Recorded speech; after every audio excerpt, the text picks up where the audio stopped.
नमस्कार साथियों, स्वागत है आप सभी का हमारी खुराना क्लासेस एप्लीकेशन पर। और आज की क्लास में हम बात करेंगे बीएसटीसी फर्स्ट ईयर का जो मैथमेटिक्स का पेपर है उसके इम्पोर्टेंट मॉडल पेपर के बारे में बात करेंगे। तो ये आपका 60 नंबर का पेपर होता है। इसमें से आपको पास होने के लिए 24 अंक की आवश्यकता होगी और ये प्रश्न पत्र साथियों 3 घंटे का होगा।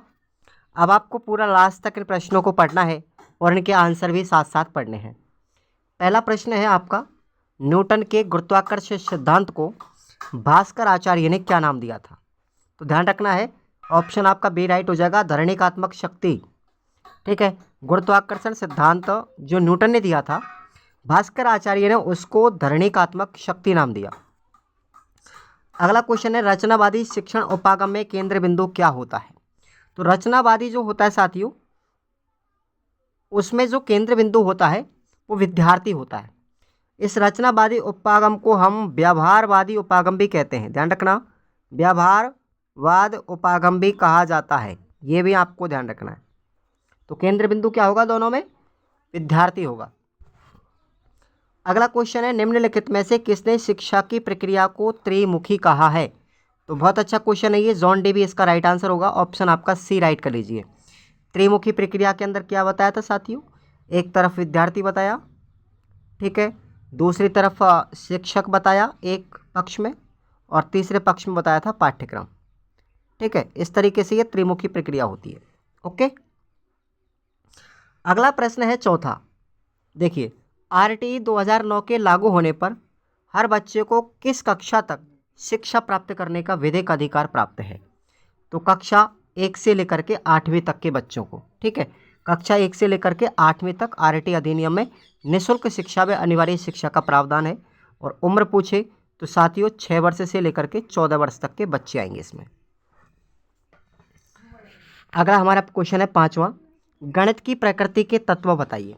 तो गणित की प्रकृति के जो तत्व हैं उनमें है अमूर्तता, तार्किकता, विशिष्टता, क्रमबद्धता, सत्यता, प्रतीक, ये आदि तत्व हैं। क्वेश्चन 6 है, पियाजे के अनुसार संख्याओं का ज्ञान किन स्तरों पर होता है? तो 3 स्तर आपको याद रखने। पियाजे के अनुसार संख्याओं का ज्ञान 3 स्तरों पर होता है।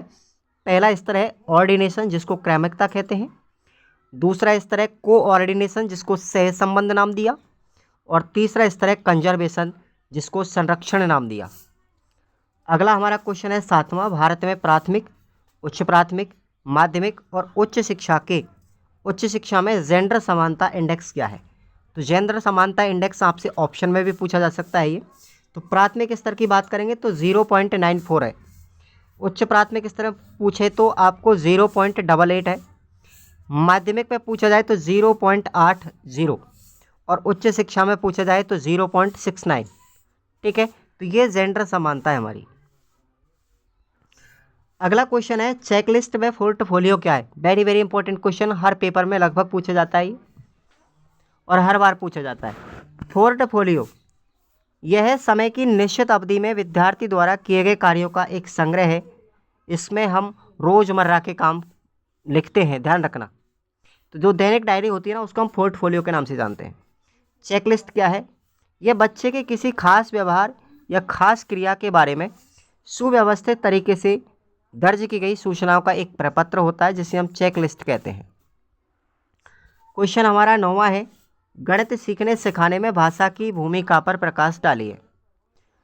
तो बच्चों को गणितीय अवधारणाएं समझने के लिए भाषा की ज़रूरत होती है। वह खुद भी भाषा सीख रहे होते हैं, यानी गणित सीखते वक्त बच्चों की गणित के साथ साथ भाषा को भी समझना पड़ता है। कोई भी बच्चा गणित की किसी भी अवधारणा को नहीं सीख पा रहा है तो उसका कारण भाषा हो सकती है, जो उसे अवधारणा सीखने के लिए इस्तेमाल की जा रही है। हो सकता है कि भाषा ही भ्रम पैदा कर रही हो, अतः बच्चों को सबसे पहले भाषा को सिखाना अनिवार्य है। अगला क्वेश्चन आपका 8वां में है, जो आपको पढ़ना है अपनी सीरीज में से। गणित की भाषा से क्या तात्पर्य है? अर्थात आपको भाषा की विशेषताएं लिखनी है। ये प्रश्न आपका यूनिट 1 का है, आप लोग इसको जरूर पढ़ेंगे, भाषा की विशेषताएं। क्वेश्चन 10वां है, विश्लेषण एवं संश्लेषण विधि का तुलनात्मक अध्ययन कीजिए। तो विश्लेषण विधि क्या होती है आप लोग जरूर देखें, और संश्लेषण क्या होती है, इसको भी आप ज़रूर देखें। तो भाई विश्लेषण विधि समस्या को छोटे छोटे भागों में विभाजित करके इसमें समस्या का समाधान किया जाता है। ठीक है, अज्ञात से ज्ञात की ओर बढ़ती है ये विधि, और यह विधि मनोवैज्ञानिक है। यह विधि खोजी प्रवृत्ति को बढ़ाती है, और इस विधि में जब हम सवाल करते हैं तो समय अधिक लगता है। ये बात किसकी हुई, विश्लेषण विधि की। अगर हम बात करें संश्लेषण विधि की, तो इसमें समस्या के कई पार्टों को जोड़ करके समाधान किया जाता है। यह विधि ज्ञात से अज्ञात की ओर बढ़ती है, और यह अमनोवैज्ञानिक विधि है। इसमें खोजी प्रवृत्ति पर बल नहीं दिया जाता, बल्कि इसमें रटंत विद्या कराई जाती है। इसमें समय कम लगता है। तो एक दूसरे के विपरीत है दोनों, ध्यान रखें। अब अथवा में आपको क्वेश्चन याद रखना है, खेल विधि के गुण और दोष। आपसे कई बार रीट में पूछा भी गया है, खेल विधि के जनक कौन है भाई, बताइए। खेल विधि के जनक पूछा जा सकता है आपसे। तो खेल विधि के जनक हैं हमारे हेनरी कॉल्डवेल कुक। कौन है, हेनरी कॉल्डवेल कुक, है ना, हेनरी कॉल्डवेल कुक साहब, ये हमारे इसके जनक हैं। आपसे पूछा जाए कि सबसे पहले अपने नियमों में खेल विधि का प्रयोग किसने किया था। ठीक है, खेल विधि का प्रयोग किया था सबसे पहले फ्रोबेल साहब ने। किसने किया था, फ्रोबेल साहब ने किया था। फ्रोबेल साहब की इंपॉर्टेंट विधि है किंडरगार्टन। ठीक है, कौन सी है, किंडरगार्टन पद्धति, बालोद्यान विधि। और इस बालोद्यान विधि में खेल विधि का प्रयोग किया था। ध्यान रखेंगे। तो खेल विधि के गुण और दोष आपको याद करने हैं यूनिट 2 से। अगला क्वेश्चन है, सीखना अर्थात प्रोग्रामिंग मॉडल से क्या अभिप्राय है। प्रोग्रामिंग मॉडल क्या चीज़ है ना। ये कई बार पूछा गया है, सेकंड ईयर में भी ये प्रश्न है। तो इस मॉडल के मुताबिक सीखने का मतलब है कि निर्देशों की एक श्रृंखला जिसे हमें याद करके पालन करना होता है। इसमें माना जाता है कि सीखना टुकड़ों में होता है, थोड़ा थोड़ा करके सीखना चाहिए। इसके अनुसार सभी बच्चे एक ही ढंग से सीखते हैं। हो सकता है उनकी रफ्तार या उसकी गति अलग अलग हो सकती है। तो ये आपका प्रोग्रामिंग मॉडल है। अथवा में क्वेश्चन याद रखना है, वार्षिक योजना क्या है, वार्षिक योजना का अर्थ क्या है, और वार्षिक पाठ योजना के निर्माण में आपको कौन कौन सी बातें याद रखनी है। तो ये क्वेश्चन आपका यूनिट 2 का है। अगला क्वेश्चन है आपका एक न्यूमेरिकल है साथियों। एक आयताकार खेत की लंबाई 250 मीटर है तथा इसका परिणाम 800 मीटर है। तो हमको खेत का क्षेत्रफल ज्ञात करना है। तो बड़ा सिंपल क्वेश्चन है। आपके लिए लंबाई दी गई है, परिणाम दी गया है। सबसे पहले आपको चौड़ाई ज्ञात करनी है। ठीक है, सबसे पहले हम क्या करेंगे, चौड़ाई ज्ञात करेंगे परिमाप के आधार पर, ये वाला मैटर। तो परिमाप बराबर क्या होता है, 2 गुणा लंबाई प्लस चौड़ाई। ध्यान से देखिए आप लोग, है ना। परिमाप कितना है हमारा, 800 मीटर है। ठीक है, यहाँ पर क्या भाई, इसको लिख देंगे हम। इतना लिखने के बाद आपको करना है कि 800 बराबर 2 गुना लंबाई कितनी है, 250, है ना, प्लस x हमने चौड़ाई मान ली, है ना। इसको इसमें भाग दे देंगे तो कितना बचा, 400, इक्वल करेंगे, है ना। ये कितना हो गया, 250 है, इधर इधर x है तो 250 प्लस x है ना। ये इस 250 को भी इधर ले आएंगे तो x का मान क्या बचेगा, 150। तो ये हमारी चौड़ाई आ चुकी है। अब हमारे पास चौड़ाई है, लंबाई है, इनसे हम क्षेत्रफल निकाल लेंगे। लंबाई गुना चौड़ाई सूत्र होता है क्षेत्रफल का। तो 250 गुना चौड़ाई कितनी आई, 150। आंसर कितना हो जाएगा, 37,500 वर्ग मीटर आएगा भाई। ठीक है, तो ये आपका आंसर हो गया 37,500। समझ में आया कुछ। अब अथवा में आपको क्वेश्चन है, भिन्न तथा दशमलव संख्याओं में समानता क्या है और इनमें अंतर क्या है। ठीक है, तो ये आपको यूनिट 3 में क्वेश्चन मिलेगा।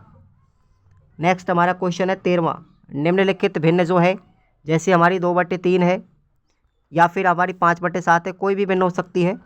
इनकी आपको 5-5 तुल्य भिन्न निकालनी है। तो निकालो भाई।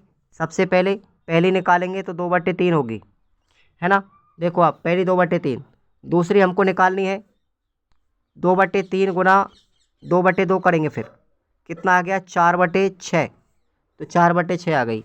ऐसे ही 2/3 गुना 3/3, आंसर हर को समान से गुना करना है। तो 6 2/9। इसका मतलब क्या निकला साथियों कि अंश में जैसे हमारी भिन्न दे रखी है 2/3, है ना, तो इनकी तुल्य भिन्न कैसे निकालेंगे सीधा आपको बता रहा हूँ। ऊपर 2 का पहाड़ा लिखो, 2 नीचे 3 का पहाड़ा 3, ऐसे ही फिर 2 का पहाड़ा 2 दूनी 4 और 3 दूनी 6, 2 तिया 6, 3 तिया 9, फिर 2 चौके 8 और 3 चौके 12, ऐसे निकालो। 2 पंजो 10 और 3 पंजो 15, तो ये आपकी इसकी तुल्य भिन्न हो गई, देख लो, है ना। ऊपर तो हमको जो भिन्न दे रखी है ना अंश, उसके अंश का पहाड़ा बनाना है, ठीक है, लगातार, और उसके बाद हर का भी पहाड़ा बना देना है। तो ये आपकी आ गई, देख लो, ऊपर अंश का पहाड़ा ना 2 दूनी 4 दूनी 6 2 8 और 2 10, है ना। नीचे हर का पहाड़ा ना 3 दूनी 6 9 12 और 15, ऐसे ही इसको कर दो आप। तो ये सेम मेथड है दोनों का। तो तुल्य भिन्न आप निकालना सीख गए होंगे, प्रश्न आए गलत मत करना। अब आपको संख्या रेखा पर किसी भी भिन्न को प्रदर्शित हम कैसे करेंगे, इसको भी एक बार देख लीजिए। आपकी भिन्न है 3/5, कोई भी भिन्न ले सकते हम, 3/5 है। इसको मैं प्रदर्शित कैसे करूँगा, मान के चलो ये हमारा 0 है, तो ये कितना है 3/5 है, ये ध्यान से देखो 3/5। तो हर में कितने टुकड़े हैं, 5 है, 5 है हर में, ध्यान रखना, 1 2 3 4 और 5। मैंने कितने टुकड़े कर लिए, 5 टुकड़े कर लिए 0 से, 1 2 3 4 और 5 कर लिए। अब ऊपर क्या है, हर अंश कितना है 3 है, तो ये हमारा यहाँ पर बनेगा, ये बिंदु कहाँ बनेगा भाई, यहाँ पर बनेगा, क्योंकि 5 टुकड़ों में से कितने नंबर का हिस्सा है, तीसरे नंबर का हिस्सा है, तो यहाँ पर ये बिंदु बनेगा। ऐसे ही 2/7 है, ठीक है। तो आपको सबसे पहले 0 के बाद 7 टुकड़े कर दो इसके, ठीक है, और इसके 7 टुकड़े कर दिए। 7 में से कौन सा नंबर का भाग है, दूसरे नंबर का, 1 2 3 4 5 6 और 7, तो दूसरे नंबर पर आ रहा है ना, ये वाला हो जाएगा। इस तरीके से आपको संख्या रेखा पर प्रदर्शित करना है किसी भी भिन्न को। अगला क्वेश्चन है 14वां, देखिए, गणित शिक्षक की भूमिका और महत्व क्या है, स्पष्ट करना है। गणित में एक शिक्षक की क्या भूमिका होती है, क्या महत्व है। जॉन डीवी ने शिक्षा की प्रक्रिया को त्रिमुखी बताया है। इसमें छात्र, अध्यापक तथा पाठ्यक्रम तीनों अहम होते हैं। इन तीनों में अध्यापक की भूमिका सर्वोपरि है। वैदिक काल में अध्यापक केंद्रित शिक्षा थी, परंतु वर्तमान समय में अब जो शिक्षा है वो बाल केंद्रित है। इस प्रणाली में शिक्षक का कोई स्थान नहीं है। शिक्षक जो है केवल एक सुविधा प्रदाता के रूप में कार्य करता है। अध्यापक का स्थान प्रारंभ से लेकर के आज तक उच्च स्तरीय ही रहा है। तो ये इसका छोटा सा महत्व है। अथवा में क्वेश्चन है कि पहली पीढ़ी के शिक्षार्थी व गणित में शिक्षक क्या संबंध है, ये आपको यूनिट नंबर 4 में मिलेगा। अगला क्वेश्चन आपका 15वां है, देखिए, गणित शिक्षा के पाठ्यक्रम में किन अवयवों को शामिल किया जाता है। तो गणित शिक्षण में अंकों तथा अंक संक्रियाओं की बातें करते हुए गणित के अन्य क्षेत्रों को भी उचित स्थान दिया जाना चाहिए। इसमें आकार, दिशा संबंधी समझ, पैटर्न, मापन और आंकड़ों का प्रबंधन शामिल है। संख्याओं के गुण एवं आपसी संबंधों को पहचानना, संख्याओं का गुणा भाग, जोड़ बाकी गुणा भाग, प्राथमिक स्तर की गणित शिक्षण प्रक्रिया में दक्षता हासिल करना, चरणबद्ध तरीके से अभिकलन करने की कौशल हासिल करना तथा इस प्रकार अर्जित ज्ञान को वास्तविक जीवन के क्रियाकलापों में सफलतापूर्वक उपयोग करना गणित शिक्षण का एक महत्वपूर्ण उद्देश्य है। अथवा में आपका क्वेश्चन है, आपके विचार से गणित के प्रश्नों को हल करने में होने वाली जो गलतियां हैं उनके मुख्य कारण क्या है, ये आपका यूनिट नंबर 2 में मिलेगा। अगला क्वेश्चन है हमारा 16वां, देखिए, पाठ योजना के निर्माण में समावेशित पदों का उल्लेख कीजिए। तो पाठ योजना के लिए सबसे पहले इकाई का नाम पता होना चाहिए। उप इकाई, पाठ का नाम, कालांश अवधि, सामान्य उद्देश्य, विशिष्ट उद्देश्य, पूर्व ज्ञान से संबंधित जानकारी, सहायक सामग्री, शिक्षण विधियाँ और सतत व्यापक मूल्यांकन। ये आप लोगों ने लेसन प्लान जब बनाया होगा तो आपको सब पता होगा। अथवा में प्रश्न है, खुले कक्षा कक्ष विधि का उल्लेख कीजिएगा। तो ये आपका यूनिट नंबर 2 का प्रश्न है साथियों। अब हम आते हैं हमारे निबंधात्मक प्रश्नों की तरफ। क्वेश्चन नंबर 17वां नंबर क्वेश्चन है हमारा, गणित की प्रकृति को स्पष्ट कीजिए। हाँ, गणित की प्रकृति को स्पष्ट कीजिए। तो भाई गणित की पहली प्रकृति देखेंगे, विशेषता है गणित की। गणित सभी विषयों का प्रवेश द्वार एवं कुंजी है। रोजर बेकन के उक्त कथन से स्पष्ट है कि गणित की प्रकृति के साथ ही अन्य विषयों की प्रगति भी जुड़ी हुई है। इसका प्रयोग लगभग सभी विषयों में किया जाता है। ठीक है, तो ये कथन किसका है? रोजर बेकन का है। गणित सभी विषयों का प्रवेश द्वार एवं कुंजी है। ये रीट में भी कई बार पूछी गई परिभाषा है। अगला है, गणित विषय के ज्ञान का आधार हमारी ज्ञानेंद्रियां हैं, जिन पर विश्वास किया जा सकता है, क्योंकि ज्ञानेंद्र द्वारा प्राप्त ज्ञान स्थायी होता है। नंबर 3 है, जीवन के अमूर्त प्रत्ययों की व्याख्या गणित की सहायता से की जा सकती है तथा बाद में अमूर्त को स्थूल रूप में भी इसकी सहायता से प्रदर्शित किया जाता है। नंबर 4 है, इसमें वातावरण में उपलब्ध वस्तुओं के आपस में संबंधों को संख्यात्मक रूप में प्रस्तुत कर निष्कर्ष निकाले जा सकते हैं, क्योंकि ये निष्कर्ष एक पुनः सत्यापित की जाने वाली प्रक्रिया पर आधारित होता है। गणित में सामान्यीकरण निगमन आगमन के लिए पर्याप्त सीमाएं होती हैं। छठवां है कि गणित के माध्यम से जो निष्कर्ष निकाले जाते हैं तथा उनके आधार पर भविष्यवाणी की जाती है, वे हमारे उद्देश्यों को पूरा करने में समर्थ होती है। और अंतिम इसकी प्रकृति है, गणित सार्वभौमिक विषय है, यूनिवर्सल ट्रुथ है ये, जिसकी मान्यता है कि दुनिया के प्रत्येक कोने में इसका जो नियम होगा, वो सिद्धांत होगा, वो सबको मान्य करना पड़ता है। तो एक वैज्ञानिक है ये। अथवा में क्वेश्चन है आपका, सामाजिक व सांस्कृतिक संदर्भों में गणित को स्पष्ट कीजिए। यूनिट नंबर 1 का क्वेश्चन है निबंधात्मक, याद रखेंगे। 18वां क्वेश्चन है, गणित की पाठ योजना बनाते समय हमें कौन कौन सी बातें याद रखनी है। देखिए, पहली बात याद रखनी है कि गणित सीखना सार्थक होना चाहिए। सीखना सार्थक तभी होता है जब बच्चों को अपनी समझ बनाने का मौका मिले और कुछ बेस सीखें, अपने रोजमर्रा के अनुभवों से जोड़ सकें। गणित सीखना एक विकासशील क्रिया है। सीखना तभी असरदार होता है जब शिक्षक बच्चों को उनके विकास के स्तर के मुताबिक गणित को खोजने और महसूस करने के लिए एक सही माहौल दे सकें। गणित सीखने के लिए अमूर्त विचारों से निपटने की क्षमता धीरे धीरे विकसित होती है। तीसरी बात याद रखनी है कि गणित का सीखना पहले सीखी गई बातों पर आधारित होता है। आपको एक बेसिक गणित याद होना चाहिए। चौथा है, गणित अवधारणा को क्रमबद्ध ढंग से पेश करना चाहिए। गणितीय अवधारणाओं की प्रकृति सीढ़ीनुमा होती है, जिनमें पायदानों का एक निश्चित क्रम होता है। इसलिए गणितीय अवधारणाएं और कौशल सिखाने के लिए सिलसिलेवार क्रम में देना बहुत है। पांचवा है हमारा कि गणित सीखने में बच्चों की सक्रिय भागीदारी हो। सक्रिय भागीदारी का मतलब है कुछ करना, चीज़ों व घटनाओं का अवलोकन करना, तुलना करना, सवाल पूछना आदि। बच्चे जो कुछ सीख रहे हैं उसकी समझ बनाने में सक्रिय भागीदारी से बढ़ावा मिलता है।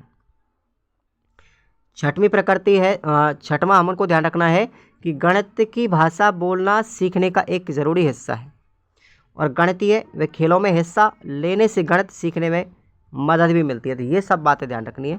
अथवा में आपका क्वेश्चन है, खेल विधि किसे कहते हैं, इसका क्या मतलब है, क्या अभिप्राय है। गणित शिक्षण में खेल विधि का क्या महत्व है। तो ये आपका यूनिट नंबर 2 का क्वेश्चन है, जरूर याद कर लें। अब हम आते हैं हमारे 19वें प्रश्न पर। प्राथमिक कक्षाओं में मूल्यांकन के उद्देश्य देखिएगा आप लोग। बच्चे ने कितना और किस स्तर पर ज्ञानार्जन किया है तथा एक निश्चित समय अवधि में बच्चे ने कितना सीखा है, ये पहला उद्देश्य। बच्चे की व्यक्तिगत ज़रूरतों और विशेष आवश्यकताओं को पहचानना, ये दूसरा उद्देश्य है। उपयुक्त शिक्षण प्रशिक्षण वातावरण तैयार करना, ये भी मूल्यांकन का उद्देश्य है। किस हद तक पाठ्यचर्या और विषय वस्तु के उद्देश्यों को विद्यार्थी ने प्राप्त किया है। बच्चों के सीखने की प्रक्रिया, रुचि और कठिनाइयों को पहचानना तथा उनके अनुरूप बच्चों की सहायता करना, ये भी उद्देश्य है।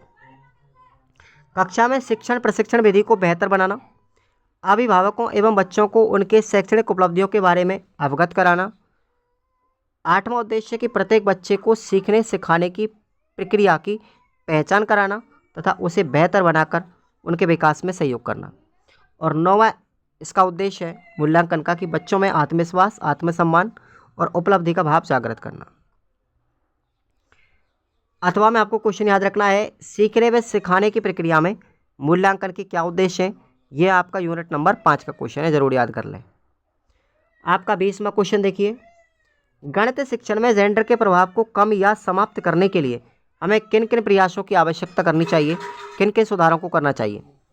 नंबर 1, गणित शिक्षण में लिंगीय भेदभाव, जेंडर को कम करने के लिए महिलाओं का नाम, उनकी गतिविधि आदि को पाठ्यक्रम में यथास्थान देना चाहिए।